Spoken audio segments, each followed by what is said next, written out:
A consciência de si mesmo. O homem vem a pouco e pouco, perdendo o significado da vida e o senso da sua dignidade, permitindo desumanizar a fim de sobreviver na multidão amorfa e violenta, sente necessidade de manter a individualidade, não obstante procure os grupos para o trabalho, a recreação, a autoafirmação. Esta é uma hora de transição. Encerra-se um ciclo e outro se abre. Inevitavelmente, a decadência de alguns valores arrasta instituições e indivíduos na direção do caos. O significado, o sentido da vida se apresenta como a busca desenfreada de recursos para a segurança e o prazer pessoal. Como consequência, o senso de dignidade se confunde, ameaçando o débil equilíbrio do indivíduo. Estabelece-se, então, o aturdimento, a desconfiança, a inquietação. O triunfo parece coroar as pessoas corrompidas e exaltar as que se enamoram das paixões voluptuosas do prazer, enquanto os homens justos e cumpridores dos deveres experimentam carências, aflições, problemas. Diante desse quadro, muita gente se sente vencida, impotente, sem forças para enfrentar a grave situação, deixando-se combalir ou reagindo pela violência, malogrando em ambas as atitudes. Os indivíduos tornam-se estranhos a si próprios, desinteressados, sem identidade. Preserva-te como indivíduo, não te deixando devorar pelos apressados. Mediante uma considerável apreciação de ti mesmo, dar-te-ás conta que és um indivíduo atuante em uma realidade objetiva com metas definidas, bem elaboradas. Assim, libertar-te-ás de dois adversários, a ansiedade e o vazio. A redescoberta do sentido da vida e da reumanização é um avanço histórico na busca da maturidade psicológica, da tomada de consciência de si mesmo. Jesus, consciente da missão que veio desempenhar na Terra, conclamou às massas a responsabilidade, aos elevados significados da vida, ao mesmo tempo, buscou a identidade de cada discípulo, trabalhando pela sua humanização, insistindo na valorização dos conceitos éticos da existência, a fim de levá-lo a uma perfeição, a uma perfeita integração no programa libertador de si próprio, primeiro, e da sociedade, depois. O seu triunfo não foi o aplauso, a aceitação, a glória da mensagem, mas a cruz e o escárnio, ensinando que a consciência de si mesmo somente é concebida quando o homem se imola nos madeiros das paixões, vencendo-as de pé, com os braços abertos, em atitude de fraternidade amorosa. Joana de Ângeles, do livro Momentos de Iluminação, psicografia de Valdo Pereira Franco. Vamos fazer a nossa prece. Querido Mestre Jesus, aqui nos encontramos, Senhor, reunidos em Teu santo nome. Queremos agradecer a oportunidade bendita de estarmos nesta casa, onde vamos ouvir, através do nosso companheiro, a mensagem da noite.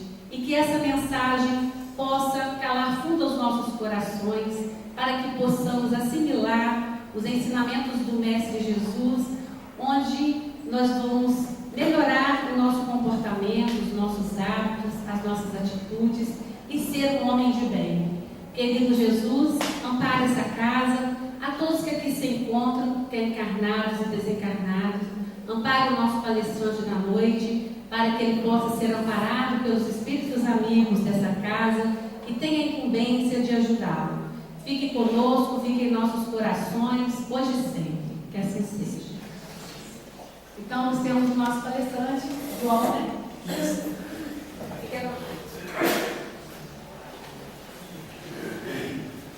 Meus queridos irmãos e irmãs, boa noite a todos.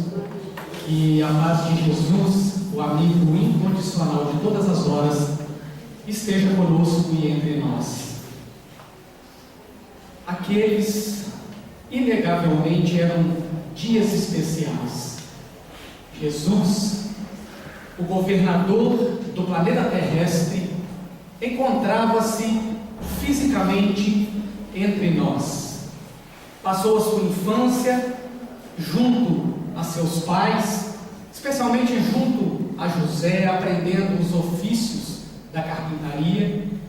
Já dava mostras desde a mais tenra idade da sua sabedoria, da estirpe do seu espírito. E quando, aos 12 anos, segundo constava das leis sociais de sua época, foi apresentado aos sacerdotes no templo, ali, através do seu magnetismo, do seu conhecimento, ele prendeu a atenção dos doutores da lei, que ficaram maravilhados diante de uma maturidade psicológica tão grande, de um conhecimento tão profundo, que se manifestava através de um jovem, de um pré-adolescente. Jesus seguiu a sua trajetória até atingir os 30 anos de idade, fato em que era considerada a maioridade penal à sua época. Ele então inicia as suas ações públicas no momento em que ele, desta forma, trazia para si as consequências dos seus próprios atos. E a forma pela qual Jesus inicia a sua vida pública tem o mais alto significado para nós. Estamos hoje vivenciando um momento de festa. Ainda na trajetória da nossa casa até aqui, mencionávamos a nossa companheira que o povo toma neste momento o seu ópio. E a página inicial vem dizer que aqueles que ainda não abraçaram definitivamente o Evangelho de Jesus andam de braços dados com a ansiedade e com o vazio existencial. O ópio, o efeito, passará de hoje para amanhã. E ao acordarmos no novo dia, as problemáticas serão as mesmas.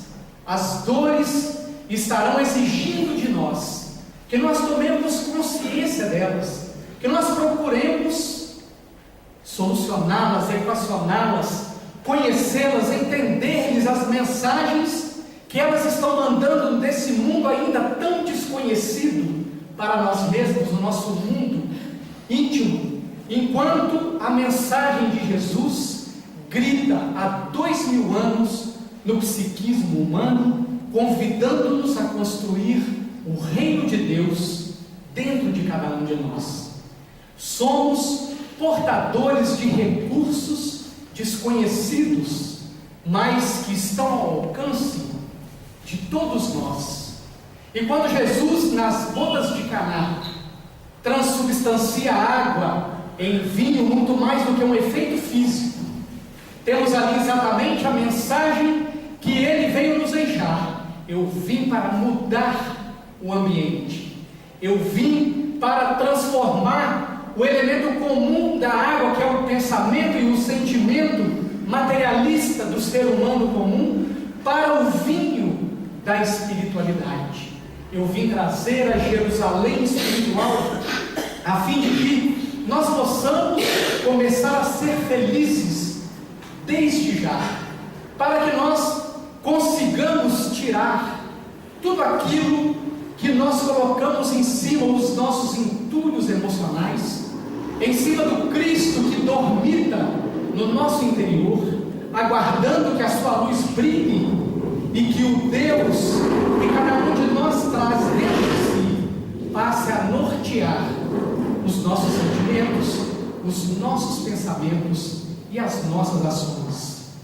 Dessa forma, certo dia Jesus, andando pelo lago de Genezaré, em Cafarnaum, ele convida dois irmãos, Pedro e André, e lhes diz que se eles o acompanhassem, daquele momento em diante, não seriam mais pescadores de peixes, mas Jesus os transformaria em pescadores de homens. No outro dia convida João e seu irmão Tiago, e esses o vão seguindo. Mais à frente convida Mateus, e mais à frente vai convidando até formar o colegiado dos 12 discípulos, aqueles indivíduos que, aprendendo diretamente com o mestre, tomavam a lição da fonte clara, cristalina, pura por excelência, de como praticar o amai-vos uns aos outros como Jesus o fez. É aquilo que Allan Kardec colocou ao alcance de cada um de nós, ao asseverar que fora da caridade não há salvação. Em um determinado momento, Jesus reúne-se com os 12, depois de já ter feito várias pregações, depois de ter curado muita gente, expulsado demônios, mostrado, ensinado, exemplificado como fazer, sendo coerente com o que falava e o que fazia. Ele reúne os 12 e lhes dá esse ordenamento, que repercute nesses 2000 anos de trajetória do cristianismo e chega até nós. Então Jesus, de uma forma imperativa, diz aos 12: restituí a saúde aos doentes, ressuscitai os mortos, curai os leprosos, expulsai os demônios, dai gratuitamente o que gratuitamente haveis recebido. Nós estamos hoje, se pudéssemos estabelecer um paralelo entre o momento em que os discípulos viveram ao lado de Jesus e o nosso momento intelecto-moral atual, nós poderíamos dizer que com 2000 anos de atraso, nós chegamos no mesmo momento cósmico e espiritual em que os discípulos se encontravam na presença do Mestre. Portanto, a ordem imperativa que Jesus deu a eles vale para todos nós.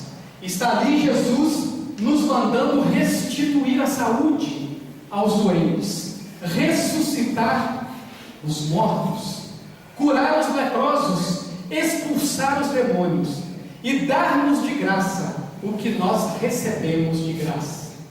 E aí, uma interrogação natural surge: mas eu sou portador de todas essas potencialidades?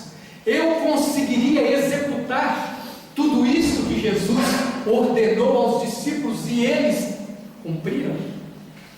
Eu tenho em mim os dons, as qualidades, os elementos necessários para executar este passo aí, que é uma maneira, fora da caridade não há salvação, de amar o meu próximo como a mim mesmo? Nós esperamos que no final do nosso trabalho da noite nós cheguemos a uma conclusão. Então vamos entender da primeira parte que Jesus manda que nós restituamos a saúde aos doentes. O que é saúde? Então, a Organização Mundial de Saúde define a saúde como um estado de completo bem-estar físico, mental e social, e não somente a ausência de afecções e enfermidades. Então vejamos que ter saúde não é apenas não ter doenças, é muito mais do que isso, é um conceito muito mais amplo. Nós poderíamos dizer que o indivíduo saudável é aquele que tem equilíbrio no seu campo afetivo, no seu campo espiritual e na sua vida social. Outra pergunta surge naturalmente: nós somos saudáveis? Nós já temos este equilíbrio nestas áreas? E vamos então nos conhecer um pouco mais, porque Jesus mandou que nós restituíssemos a saúde aos doentes. Então, está aqui uma representação, né? O espírito, que seria a chama, a fagulha, o seu corpo mental. E aqui nós queremos chamar a atenção para o seguinte fato: Quem prestou atenção nas referências bibliográficas da obra do Jacó Melo, o Passe, pôde perceber que ele usa na sua referência uma obra teosofista de um coronel inglês chamado C.W. Leadbeater, que era um médium vidente de alta potência e, observando a aura humana, o corpo espiritual, ele pôde perceber que este corpo era formado por várias camadas.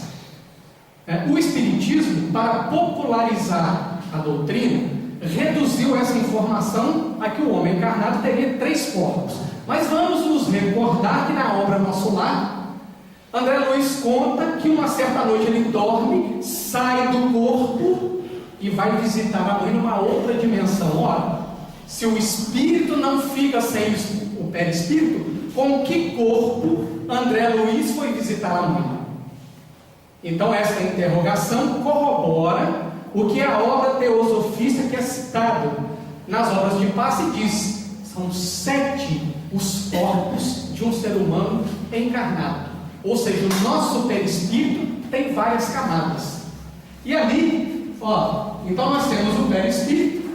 Entre o perispírito e o corpo físico está um manancial que nós podemos usar para auxiliar os nossos irmãos a restituírem a sua saúde, tanto no aspecto físico quanto no aspecto psicológico, emocional e espiritual. E é sobre isso que nós vamos ver, onde está escrito duplo etérico ali, que aliás é um termo utilizado, cunhado, retirado das doutrinas orientais, das doutrinas ocultistas e esoteristas. Duplo etérico. O Espiritismo pegou esse termo e trouxe para o seu conhecimento. Então, muito bem. E aí, é no duplo etérico, que é uma cópia, quando nós saímos do corpo, nós lemos nos romances espíritas, especialmente em André Luiz, que conta sobre a vida espiritual, que os encarnados são identificados no mundo espiritual por terem um cordão prateado. Então é só a gente imaginar assim, um menino soltando uma pipa. O menino é o corpo físico, a pipa é o espírito fora do corpo, e a linha é este cordão prateado, que é o duplo etérico, e ele estica o tanto que for preciso, a ponto de nós podermos visitar outros orbes, outros planetas, estando encarnados. Há poucos dias, uma companheira de uma outra casa espírita nos relatou uma visita que fez a Saturno. Então a gente pode perceber aí a elasticidade deste duplo etéreo, e que um fisiologista francês chamado Charles Richer nomeou de ectoplasma. Então esse termo não é um termo cunhado no Espiritismo, é um termo cunhado na ciência. E o Espiritismo, mais uma vez, pegou o termo para nomear esta substância. Vamos recordar que Kardec disse que todas as vezes que a ciência dissesse algo que se comprovasse, o Espiritismo abraçaria o conceito. Então, nós abraçamos o conceito de ectoplasma. Muito bem, termo criado por Charles Richer, o criador da metapsíquica, também chamado de teleplasma, psicoplasma, éter vitalizado, fluido perispirítico e etc. Muito do que dele sabemos devemos aos pesquisadores do passado: o Baron Schuré, Notzing, Charles Richer, Gabriel Delany, Alexander Aksakov, Julieta Bisson, Oshorovitz, Crawford e, em particular, ao espírito André Luiz. O que quer dizer o termo ectoplasma? Vem do grego ectos, por fora, plasma, molde ou substância. Então, se a gente voltar lá naquela imagem, o duplo etérico é uma cópia do nosso corpo físico, um pouquinho maior, e ele é como se nós pudéssemos trazer uma imagem para facilitar a nossa compreensão. Imaginem a sola do sapato. É uma cola que junta a sola ao sapato. É o papel que o duplo etérico faz. Ele cola o perispírito ao corpo físico, célula a célula, dando vitalidade aos órgãos. Lá na pergunta 62 de O Livro dos Espíritos, as entidades venerandas dizem a Kardec que o que dá vitalidade aos corpos orgânicos é o princípio vital. Então, o que os espíritos chamaram de princípio vital, Charles Richer nomeou de ectoplasma. Então, conceito da ciência parte da célula que fica entre a membrana e o núcleo, ou a porção periférica do citoplasma. Se tiver algum biólogo, algum médico aí, vai identificar perfeitamente isso. Né? O espiritismo. O ectoplasma está situado entre a matéria densa e a matéria perispirítica, assim como um produto de emanações da alma pelo filtro do corpo. E é recurso peculiar não somente ao homem, mas a todas as formas da natureza. Em certas organizações fisiológicas especiais da raça humana, comparece em maiores proporções e em relativa madureza para a manifestação necessária aos efeitos físicos que analisamos.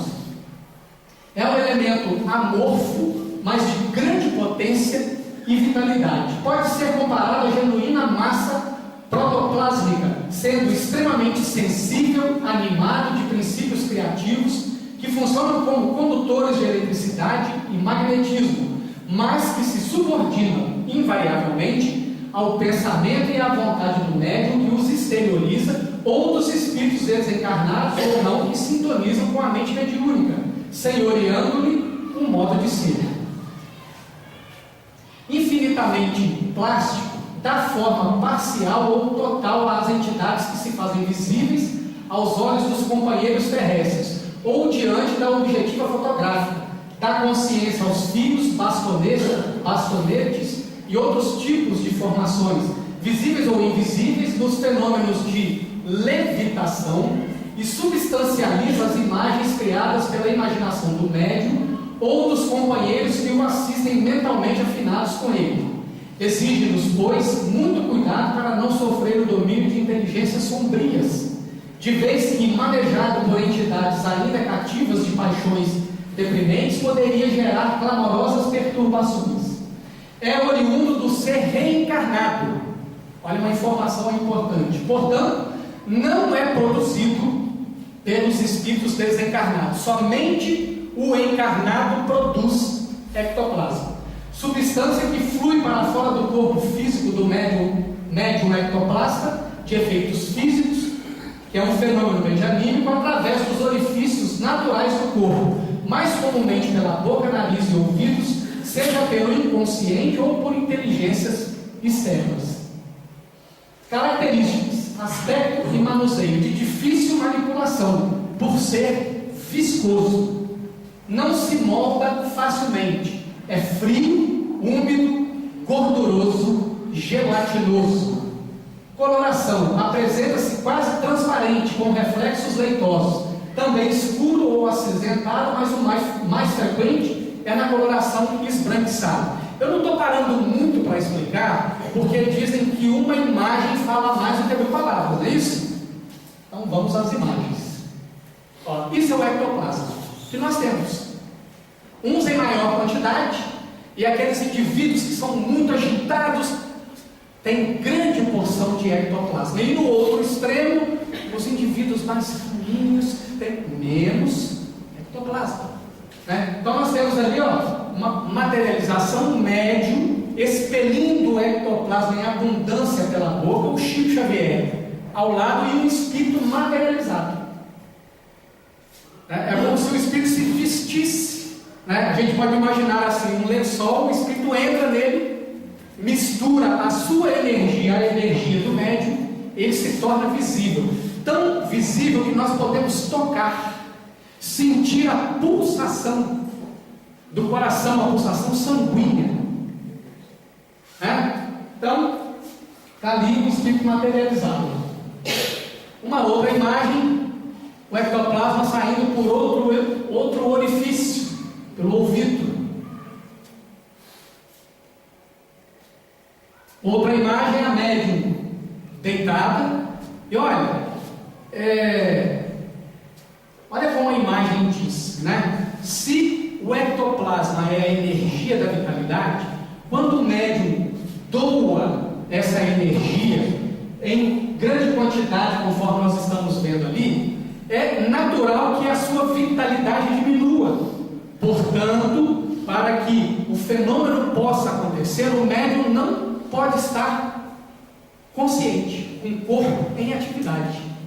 Por isso que a gente vai sempre encontrar as imagens nos livros e na internet em que o médium, ao doar o ectoplasma, invariavelmente ele está deitado, em estado de repouso, porque não tem forças, já que a sua energia vital está sendo utilizada em outro processo. Quando aquele processo termina, a energia retoma o corpo físico e aí ele volta a manifestar a sua vitalidade habitual. Aí uma outra imagem, lá onde está o número 15 em cima, lá a gente pode perceber o rosto de um espírito. Então é outra imagem. Gente, isso está em nós. Isso nós temos. É o que nós doamos no momento do passe.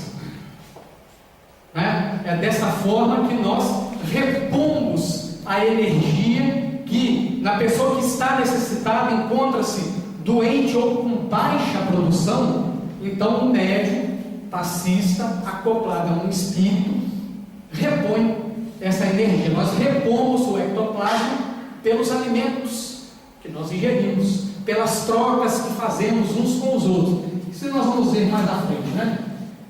Outro espírito materializado, e o médium doando em grande profusão pela boca o ectoplasma. E aí, na mediunidade, considerada a base para a realização dos efeitos físicos, a ectoplasmia. Através do ectoplasma fica mais fácil de nós entendermos, por exemplo, a mediunidade da vidência. Se tiver aqui no salão 30 médiuns videntes e um espírito quiser se fazer visível para um só, o que ele faz? Mistura a sua energia no ectoplasma daquele médium e desta forma estabeleceu-se a conexão e o médium consegue vê-lo. Dos 30, suponha que ele queira que um veja plenamente, 5 o vejam só do pescoço para baixo. Ele consegue, porque como nós vimos ali anteriormente, o ectoplasma é extremamente plástico, ou seja, ele molda-se à vontade do pensamento do espírito. Então o espírito consegue vários resultados. Lembra no livro dos médiuns, Laboratório do Mundo Invisível, que Kardec narra lá, o indivíduo com a caixinha de rapé que foi visitá-lo, sentado no móvel do seu quarto, cheirando rapé. Tudo criado com um ectoplasma, né? Permanece sempre ligado ao médium por uma espécie de cordão umbilical. Quando nós saímos do corpo, esse cordão umbilical, ao invés de ser na barriga, é no nosso cérebro, na nossa caixa craniana. Por isso que nós podemos estar no hemisfério norte. Se algo ameaçar o nosso corpo, porque o nosso cérebro é um sensor. Se o corpo se sentir em perigo ou o espírito estiver numa experiência ameaçadora, ele volta instantaneamente para o corpo e a forma de encontrar o endereço é esse cordão umbilical ali, que se rompido, advém a morte. Não é o ectoplasma puro que exala do médium que é usado diretamente nas materializações. É necessário combiná-lo com outros fluidos, ou seja, na materialização é utilizado ectoplasma elaborado. Em ocasiões onde é exigida a formação de quadros para revelações aos videntes, exposição de cenas de vidas passadas dos comunicantes, forma-se uma tela especial chamada de condensador ectoplásmico. Eu peço até licença à entidade, que na semana passada no nosso grupo mediúnico aconteceu exatamente isso. ela foi vendida pela mãe aos 12 anos de idade e foi estuprada seguidamente por 15 a 20 homens até desencarnar. O ódio que ela nutriu pela mãe foi tão grande que ela passou um bom período de tempo tentando matar a mãe, que estava encarnada, e conseguiu. Quando a mãe desencarnou, ela foi socorrida, a mãe, porque ela já havia mudado o seu padrão emocional, havia se arrependido do que tinha feito anteriormente. E esse espírito foi se manifestar lá no nosso grupo, porque disseram para ele que lá ela encontraria o caminho para se reencontrar com a mãe. E muito revoltada com a situação de ter sido vendida aos 12 anos de idade e ter passado por essa situação do estupro até desencarnar. Por intuição, nós recebemos então um comando para pedir que ela olhasse para uma tela que estava projetada à frente dela. Tá? Eu deixo bem claro que eu não sou médium ostensivo, mas a intuição é a mediunidade por excelência. Então vinha na minha tela mental a imagem desse quadro do condensador ectoplásmico, que André Luiz narra muito bem nas suas obras.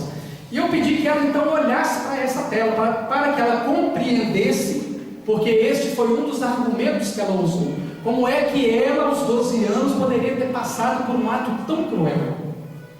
Então foi projetado uma reencarnação anterior em que ela era um homem que traficava crianças. E ele achava que dali para frente a responsabilidade com aquelas crianças não era mais dele, não pertencia a ele. Era uma mercadoria que ele havia vendido. O problema dali para frente era de quem adquiriu, entre aspas, o produto, a mercadoria. Então, quando ele foi vendo as cenas e as consequências posteriores da venda, né, que ele fazia, ele foi pedindo: pelo amor de Deus, não me mostre mais isso. Eu não quero mais ver, tira isso. E chorou copiosamente e compreendeu a ligação entre as duas existências. E a gente ainda quer fuçar no nosso passado, né, para saber quem eu fui lá atrás. Vai por mim, deixa como está, que está bom assim, né? O mesmo se pode dizer do fenômeno de transporte, no qual o espírito mistura seu fluido ao do médium em proporções iguais, envolvendo com essa mistura fluídica o objeto a ser transportado, largando no lugar que deseja. Então, quem aqui já passou por aquilo assim: gente, eu tenho certeza que eu deixei esse anel aqui em cima da cômoda e agora não está. Aí você volta 2, 3 dias depois, no anel está lá. Aonde você tinha deixado? Você ficou cego? Não. Pode ter certeza. Ali na casa ou por perto, que não precisa ser exatamente no local, tem alguém que produz ectoplasma em abundância. E o espírito tem condições de fazer isso. Nós podemos fechar este salão hermeticamente, não deixar uma greta sequer. E os espíritos conseguem fazer o processo que se chama aporte e entreporte. Ou seja, transportar algo de fora aqui para dentro e tirar algo daqui e levar para fora, porque o ectoplasma não encontra resistência na matéria densa. Ele atravessa facilmente a ponto de eliminar o efeito da densidade no corpo material. Então, se o espírito envolve este copo no ectoplasma, ele consegue atravessar a parede sem que o copo encontre resistência nas moléculas da parede. Quando eu li isso, eu fiquei pensando assim: e o corpo de Jesus? Como é que será que se muda?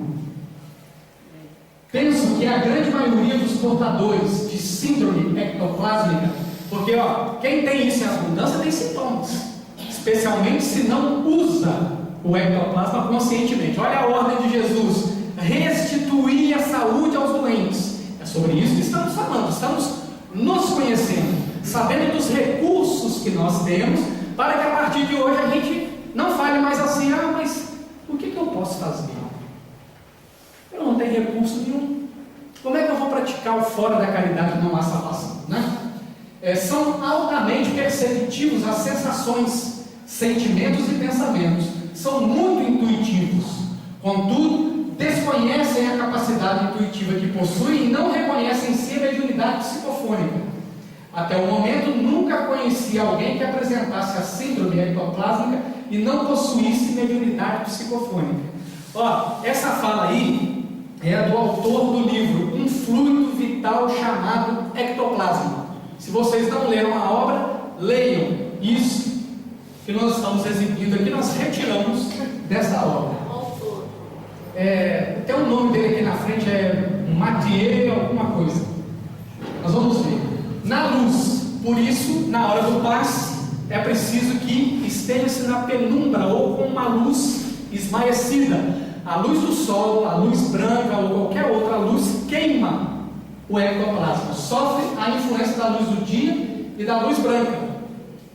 Aí, outra informação, será que é por isso que muitos fenômenos acontecem à noite?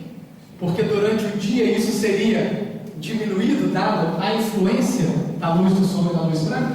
Luz com tonalidade avermelhada é a ideal. Poderá ocorrer a ectoplasmia sob o efeito da luz branca, mas é necessário que haja muito ectoplasma para a sua realização. É difícil tirar-se foto pela interferência do flash, que é uma luz branca. Gravidade. Já foi verificada a ação da gravidade sobre o ectoplasma através do uso de balança. E a gente vê também, naquelas imagens lá, que o médico está com a boca aberta e o fluido desce. Se ele não sofresse a ação da gravidade, ele flutuaria. Como desceu, então, está sujeito à gravidade. Mas, por vezes, parece não estar sujeito a essa lei. Como isso é uma pesquisa relativamente recente, então ele colocou lá, esse assunto está em aberto, não se fechou uma conclusão sobre ele. Plasticidade pode assumir qualquer forma dirigida por uma inteligência exterior, que não é do próprio médium que a emana. Demonstra a tendência automática de retornar e mesmo abruptamente e ser reabsorvido de onde proveio. É influenciado pela ação mental. Pode retornar ao emissor com partículas que aderem à sua estrutura com possibilidades de causar reações no médium. Por isso, as reuniões de ectoplasmia, de materialização, são raríssimas. Porque faltam os elementos humanos necessários, com a disciplina, para cumprir as exigências de se ter um ambiente onde o fenômeno vai se produzir puro. O que é que nós aprendemos com Kardec no livro dos médiuns sobre as reuniões mediúnicas? Uma reunião espírita de qualidade é aquela em que todos os participantes estão sintonizados no assunto. Um só pensamento dissonante prejudica a qualidade da reunião. Então, imaginamos num dia igual hoje, na reunião de ectoplasmia, a gente sentado lá, todo mundo concentrado, e o cara pensando assim, gol do Neymar. Não é? Então, complicado, né? Tem que pagar, tem que fazer um depósito amanhã. E por aí. Quando se toca o ectoplasma de uma pessoa, a uma distância do corpo, ela sente o toque. Porque é lógico, a substância está conectada a ela. Com sensações diversas, podendo causar ânsia de vômito, tosse e até sensações mais desagradáveis. Uma companheira nossa lá de Tombos, que participava de uma reunião dessa em Vila Velha, no Espírito Santo, disse que fora aconselhada a não comer carne no dia da reunião, para que não sofresse o impacto de ânsia, de vômito, de náusea e dessas coisas. Mas naquele dia ela acordou com a imagem de um filé na tela mental. E ela não resistiu, né? Baseando-se naquela fala que é preferível a gente comer a carne do que estar lá na reunião mediúnica pensando no bife que a gente não comeu. E ela comeu. E quando a reunião acabou, aliás, durante o curso da reunião, ela teve que se retirar da sala, porque senão ela faria um estrago em todos os presentes, né? Densidade pode apresentar-se de forma sólida, líquida e gasosa. Gente, nós não estamos falando de outra coisa que não seja de nós mesmos, né? Que pode dar a falsa impressão que nós estamos falando de... estamos viajando aí na maionese, estou falando de nós. Odor, às vezes inodoro, mas pode exalar odor lembrando gás carbônico. Produção, todas as pessoas são capazes de produzi-lo de maneira discreta e restrita, mas há aqueles que o produzem de forma mais abundante. É importante observar na penetrabilidade, destilar, aí já é na obra de André Luiz, a facilidade com que a energia ectoplásmica atravessa a matéria densa, porque o nosso companheiro, usando-a nos dedos, não encontrou qualquer obstáculo na transposição da parede. É o que nós mencionamos antes, os fenômenos de aporte e de endporte. Sim, comentou o instrutor, o elemento sob nossa vista é extremamente sutil e, aderindo ao nosso modo de ser, adquire renovada feição dinâmica. E se fosse o médium o objeto do transporte? Ou seja, e se fosse transportar uma pessoa de dentro de um recinto para fora ou vice-versa? Transpassaria a barreira nas mesmas circunstâncias? Perfeitamente. Aí foi aí que eu lembrei do corpo de Jesus, né? Desde que esteja mantido sob nosso controle, intimamente associado às nossas forças, porque dispomos entre nós de técnicos bastante competentes para desmaterializar os elementos físicos e reconstituí-los de imediato, cônscios da responsabilidade que assumem, senão matam o médium durante o transporte. Imaginem, gente, isto nas mãos das entidades trevosas, encontrando do lado de cá elementos produzindo ectoplasma, mas com a mente voltada para o mal. Vocês já imaginaram o estrago que isso poderia causar? Isso está lá em André Luiz, tá? E sorrindo, você não pode esquecer que as flores transpuseram a cume de alvenaria, penetrando aqui com semelhante auxílio. De idêntica maneira, caso encontrássemos utilidade num lance dessa natureza, o instrumento que nos serve de base ao trabalho poderia ser removido para o exterior com a mesma facilidade. As cidadelas atômicas, em qualquer construção da forma física, não são fortalezas maciças, qual acontece em nossa própria esfera de ação. O espaço persiste em todas as formações e, através dele, os elementos se interpenetram. Chegará o dia em que a ciência dos homens poderá reintegrar as unidades e as constituições atômicas com a segurança dentro da qual vai aprender a desintegrar. Quer dizer, no futuro, como é que serão as nossas viagens? Nós vamos entrar numa cabine. Eu quero ir ao Central Park em Nova York.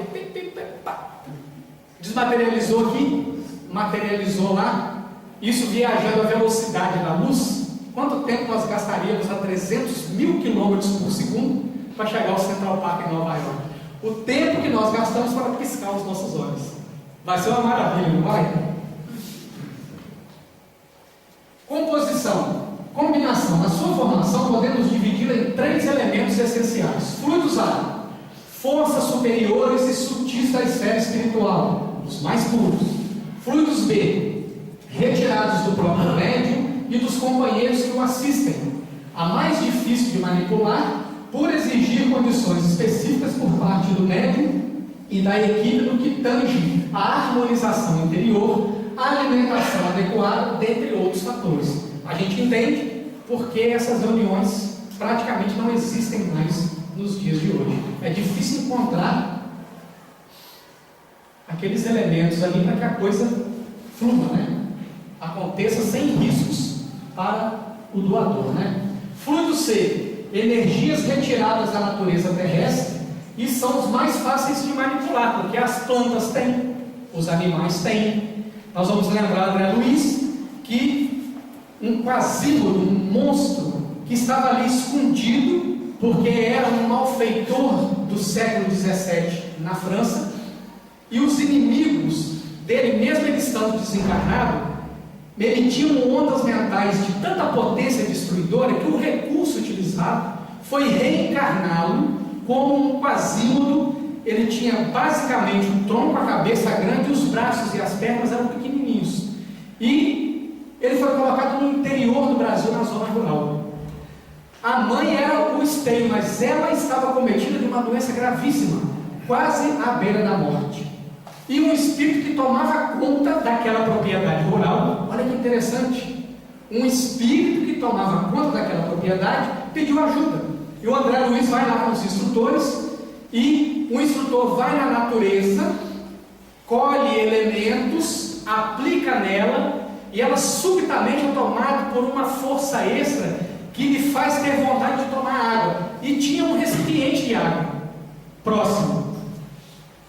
Então, as entidades foram lá, colocaram uma energia naquela água. A moça, com esse extra de energia, se arrastou até a água, bebeu, ganhou um novo alento, conseguiu uma sobrevida e dessa forma pôde ser ajudada. Então, os elementos da natureza são fartos em ectoplasma, né? Se a gente chegar conscientemente numa árvore e der um abraço nela, nós vamos trocar energia com ela, né? Quando os elementos A encontram segura colaboração do B, ocorre a sublimidade do fenômeno. Exames bioquímicos já foram descritas no ectoplasma: proteínas, aminoácidos, água, lipídio e minerais. Como vocês podem ver, uma pesquisa séria, né? Exames histológicos: restos de tecidos epiteliais, gordura, formas bacterianas e leucócitos. Contém os elementos hidrogênio, carbono. Alguém pode me ajudar ali? Nitrogênio, oxigênio, chumbo, né? Muito bem. Tipos: segundo propõe Hernani Guimarães de Andrade, um pesquisador espírita, no seu livro Espírito, Perispírito e Alma. Então tem o ectomineroplasma. Olha que interessante, aí dizem que no reino mineral não tem vida. Olha lá, originário dos materiais minerais, é o ectoplasma mineral. O ectofitoplasma, quando extraído de vegetais, é o ectoplasma vegetal. O ectozooplasma, quando produzido pelos animais, ectoplasma animal. E o ectohumanoplasma, quando produzido pelos humanos, ou ectoplasma humano. O ectoplasma, a feição do magnetismo, é energia disseminada e presente em toda a natureza, que por lei evolutiva é mais apurada no homem do que no mineral, no vegetal ou no animal.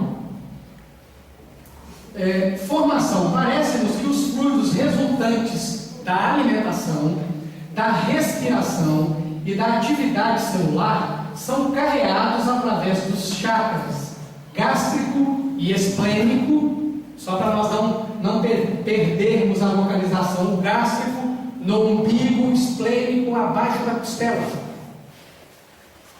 e transformam-se em ectoplasma no interior do duplo etérico. Poderíamos chamar isso como uma espécie de metabolismo do ectoplasma. Podemos propor a hipótese de que, a nível do ser humano, o que acontece é apenas a manipulação desse ectoplasma ingerido juntamente com os elementos. Ou seja, o ectoplasma humano seria originário dos alimentos que comemos. É comum pessoas que produzem e ou acumulam ectoplasma terem muita vontade de comer doces. Tem alguém aí? E comidas contendo amido. É muito difícil afirmar com certeza onde se forma o ectoplasma humano. Contudo, a observação indica uma grande movimentação fluídica no abdômen, na altura do umbigo. Outro lugar onde é comum se perceber que a quantidade relativamente grande de ectoplasma é no tórax. Será que é por isso que a gente sente às vezes um aperto no peito?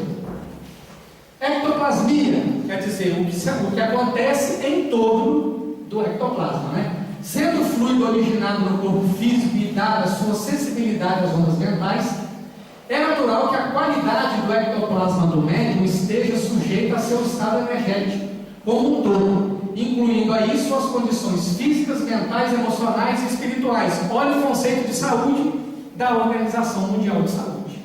Não é apenas não ter doença, você tem que estar equilibrado. Cuidados extensivos aos participantes. Higienização espiritual, a psicosfera do ambiente feita pelos desencarnados da dissolução de formas, pensamento e miasmas diversos provindos de mentes enfermas. é o camarada que está lá pensando no bife, que ele não comeu, né? Cuidado na alimentação do médium doador quanto ao consumo de carne, alcoólicos, bem como ao uso de fumo. A mediunidade em si é neutra.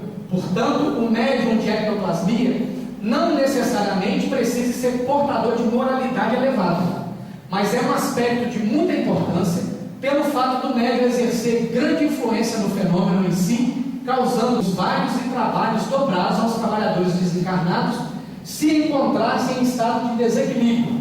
Nos fenômenos de ectoplasmia completa, o médium entra em transe cataléptico. Ó Jesus mandando ressuscitar os mortos, ora Lázaro, a menina Talita, todas em estado cataléptico. Não estavam mortos, né? E o duplo etérico se separa do perispírito. Nós já dissemos isso antes. Nas parciais, não é necessário que o médium entre em transe cataléptico. É muito raro hoje em dia encontrar médiuns desse tipo, por motivos que, segundo alguns, vão desde a inutilidade de fenômenos tão ostensivos dos dias de hoje, até a complexidade das providências necessárias para a sua concretização com segurança para o médium e a entidade manifestante. O ectoplasma hoje é usado quase que exclusivamente em sua forma invisível e mais sutil, em trabalhos que visam o bem-estar físico e espiritual das pessoas. É usado em trabalhos de assistência a desencarnados por mentores e amparadores que retiram o fluido do corpo dos médiuns e o modificam de acordo com as necessidades, transformando em bandagens, pomadas, cremes, medicamentos orais, antissépticos, alimentos, bebidas, roupas, objetos, imagens e até membros e órgãos inteiros, na tentativa de acalmar o espírito, sanando suas necessidades mais imediatas, para depois poder orientá-lo e esclarecê-lo sobre sua situação e as opções de que dispõe a partir dali. Portanto, médiuns de sustentação da reunião mediúnica, que ficam observando os médiuns psicofônicos em alta produção, os doutrinadores falando que acham assim: o que eu estou fazendo aqui? Eu não recebo, eu não psicografo, eu não falo, você está doando ectoplasma. E isso não é pouca coisa não, é muita coisa. Olha a quantidade de coisas que os espíritos trabalhadores do bem fazem com essa substância que eles retiram de nós. Então vamos parar de achar, de pensar que o nosso papel é nulo. Porque até aqui agora, neste momento, se nós estamos conectados, todos sintonizados no estudo, os espíritos estão retirando de nós e auxiliando aqueles outros que vieram aqui hoje para ser atendidos. A presença de apenas uma pessoa incrédula, isso é livro dos médicos, né? No ambiente dificulta ou até impede a aderência do ectoplasma no perispírito do espírito.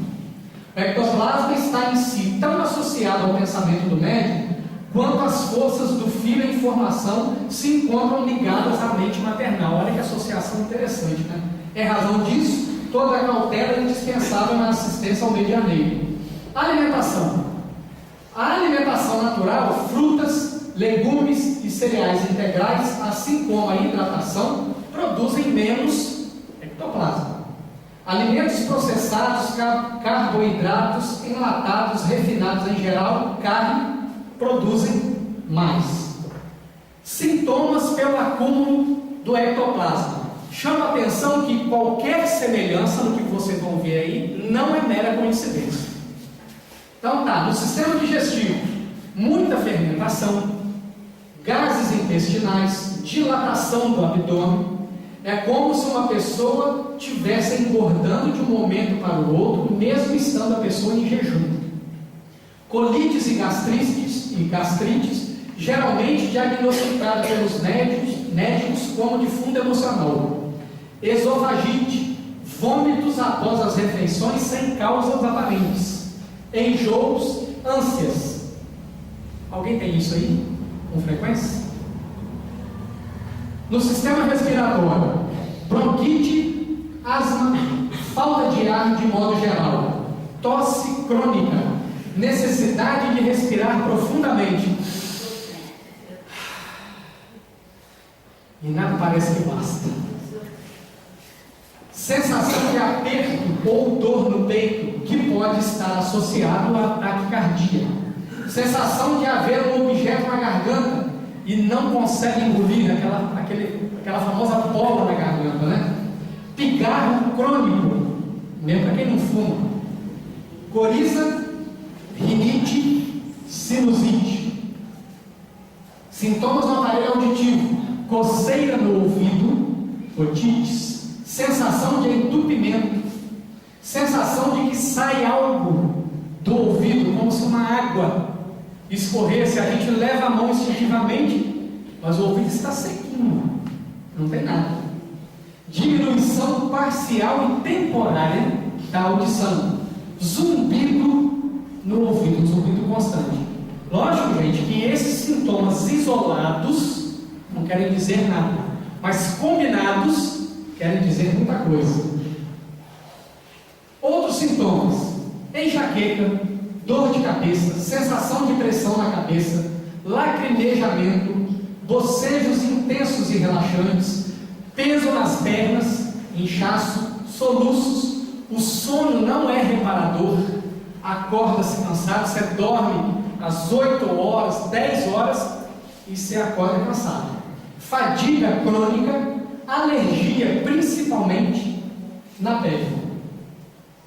Suores profundos sem motivo aparente no corpo inteiro ou nas mãos, a chamada sudorese. Muito sono, especialmente na casa espírita. Chega aqui para assistir a palestra e parece estar no pesca e pai, porque só fica assim, ó. Deve pensar, agora pegando uma traíra, um tambaqui, um pacu e por aí vai, né? Ocorrência de efeitos físicos: portas se abrem e fecham sozinhas, luzes acendem e apagam espontaneamente, móveis estalam insistentemente, objetos se movem. Deve-se lembrar que esse tipo de acontecimento não é um castigo por não se ter desenvolvido a mediunidade, que é muito comum se ouvir isso nas casas espíritas. Olha, se você não desenvolver a mediunidade, sua vida vai virar de perna para o ar. Mas simplesmente o resultado de fenômenos naturais. Observação: suspeitas de que a carência das vitaminas B3 e B6 sejam também causadoras de uma maior produção de ectoplasma no organismo. É fato, meninas, essa é para vocês, que a maioria das pessoas que se queixam dos sintomas da síndrome ectoplásmica, os sintomas acima descritos, são mulheres. Ok? Isso é pesquisa, tá, gente? Esse cara não está falando isso soltamente, não, tá? Ele pesquisou em grupos de mulheres e de homens e chegou a essa conclusão. Aspectos físicos e psicológicos das pessoas com acúmulo. Os psicológicos são muito melindrosas. Isso no meio espírita, graças a Deus, não existe mais, né? O espírita não melindra. Medo de enfrentar a vida, indecisas, impersistentes, queixosos, depressivos, humor muito variado, passam da euforia à depressão com muita facilidade, autopiedade ou tendência a se comportar como vítima aparece com muita frequência, irritáveis. Físicos: é comum o indivíduo ser pálido. Eu sei que vocês vão chegar em casa e vão olhar no espelho. Calma, gente, vamos devagar. Dores do corpo e músculos sem ter feito exercício, naturalmente, né? Falta de ar, palpitações, dores articulares, mais comum nas mãos, dor de cabeça, tontura, labirintite, né? Então, quem tem labirintite aí, ó, vamos dar um jeito, hein? Sensação de bola na garganta e peso nos ombros e panturrilhas, síndrome de tensão pré-menstrual.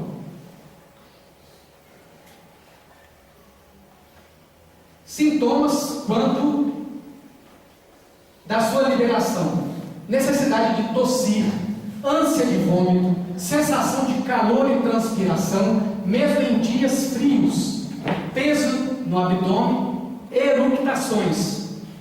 A gente pode traduzir ali como o famoso arroto. né? A pessoa que fica eructando sem parar, sem causa aparente, né? Percebe-se que o ectoplasma foi suficientemente liberado quando sobrevém sensação de cansaço, moleza, sono, vontade de dormir ali mesmo. Gente, isso tudo está na gente, né? Ó, ali está o nome do autor da obra, Mathieu Tubin, é brasileiro, tá, gente? Não está do nome afrancesado ali, mas é brasileiro, né? Segundo ele, é constituído de matéria ectoplásmica obtida dos alimentos introduzidos no corpo físico. Esses alimentos contêm ectoplasma porque eles mesmos possuem o seu duplo, que é processado no metabolismo. Então, todo alimento que a gente consome, ele tem a contrapartida espiritual, vital, né? O duplo etérico dele. Quando nós ingerimos o alimento, nós também ingerimos a sua parte vital e ela vai ajudar a compor o nosso ectoplasma. Conclusão. A conclusão do ectoplasma, né? O ectoplasma é um fluido vital pesado e tem sua produção originária do metabolismo de cada célula, mas principalmente das do fígado. A deficiência das vitaminas do complexo B leva à sua maior produção. Alimentos de origem animal ou artificial levam a uma síntese maior pelo organismo. Está envolvido na formação dos sintomas físicos da ansiedade, depressão, transtorno de somatização, síndrome da tensão pré-menstrual e fibromialgia, normalmente associado às doenças autoimunes, não só a fibromialgia, mas ao lúpus e muitas outras.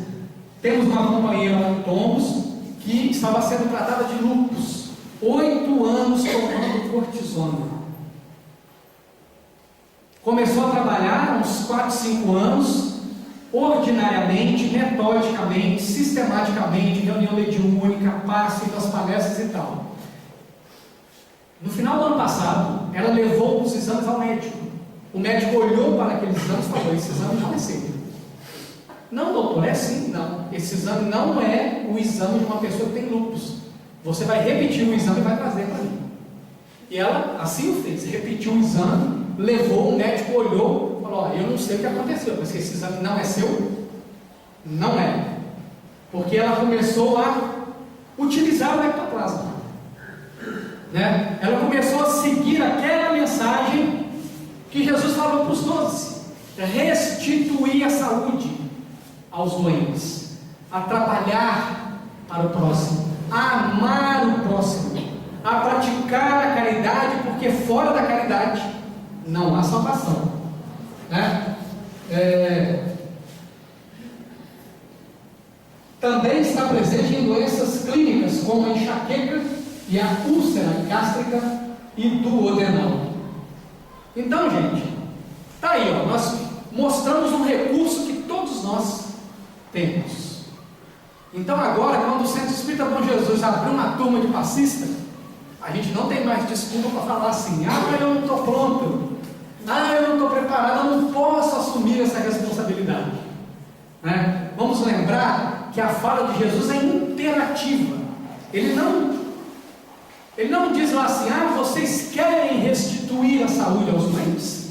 Não, ela é imperativa, restituir a saúde aos doentes.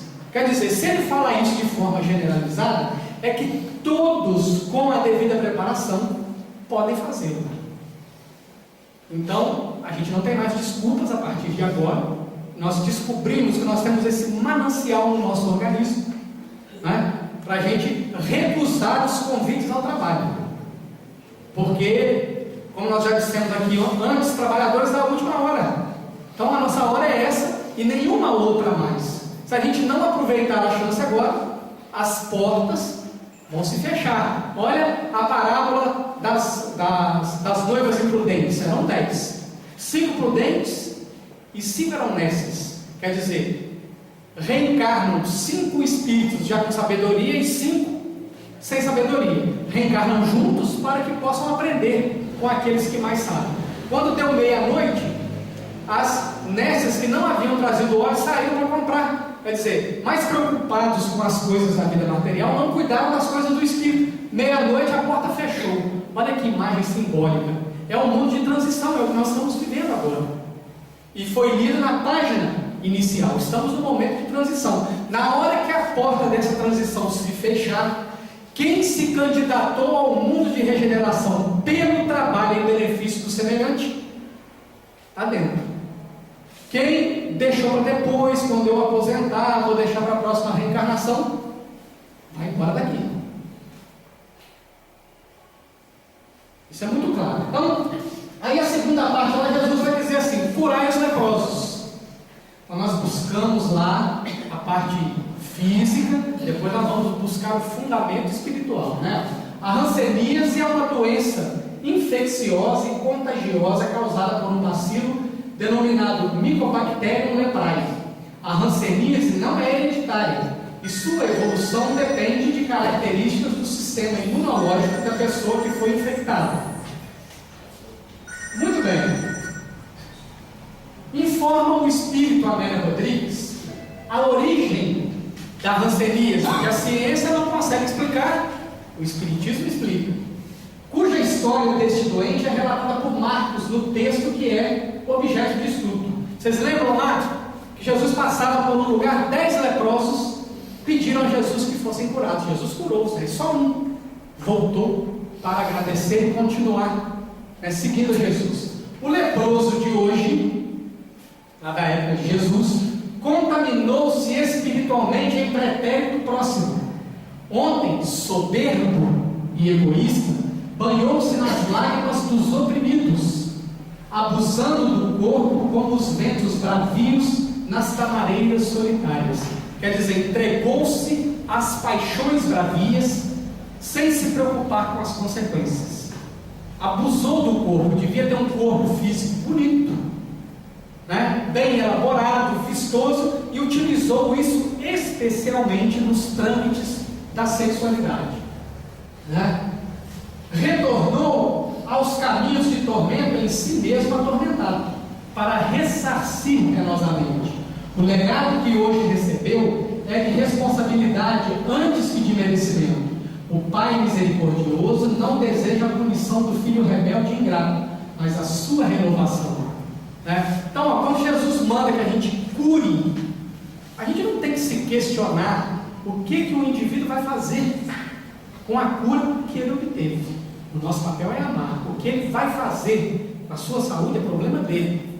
O nosso é auxiliar os espíritos superiores, os bons espíritos, a levar benefício a quem necessita, né? Está lá na obra, psicografada por Divaldo Franco, Primícias do Reino, pelo espírito Amélia Rodrigues, no capítulo 13. Expulsai os demônios. Isso os centros espíritas já fazem, não exatamente expulsando, né? Porque a gente conquista pelo amor, né?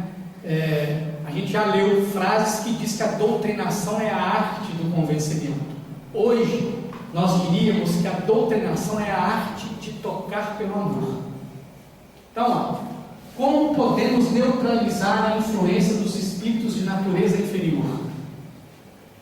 Para tanto, é necessário, conforme ensina a questão 469 do Livro dos Espíritos, fazer o bem. Olha a ordem de Jesus: restituir a saúde aos doentes, curai os leprosos, expulsai os demônios, dai gratuitamente o que gratuitamente recebeis.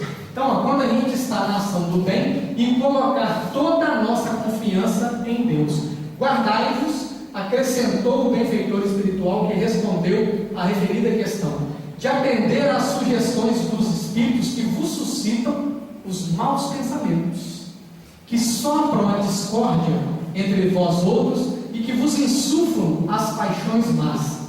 Desconfiai especialmente dos que vos exaltam o orgulho, pois que esses vos assaltam pelo lado fraco. Então, meus queridos irmãos e irmãs, a partir de hoje a gente espera que a gente não fique mais como eu estou aqui agora, com os braços cruzados. A messe é grande e os trabalhadores são poucos. Nós precisamos sair desse estado de inércia espiritual para nos tornar proativos. É a fala de Jesus. Ao invés de eu esperar o necessitado vir ao meu encontro, eu vou lá. É a fala de Jesus. Restituir a saúde aos doentes, curar os leprosos, porque a lepra, a desintegração do corpo físico é fácil de ser curada, a medicina o faz. Mas a desintegração da moralidade só é possível reconstituir amando aqueles que estão caídos. Então, que nós possamos atender a este chamamento de Jesus, nos lançar ao trabalho, porque a transição está aí. Quando a porta se fechar, que todos nós estejamos do lado de dentro. Muito obrigado pela paciência, muita paz.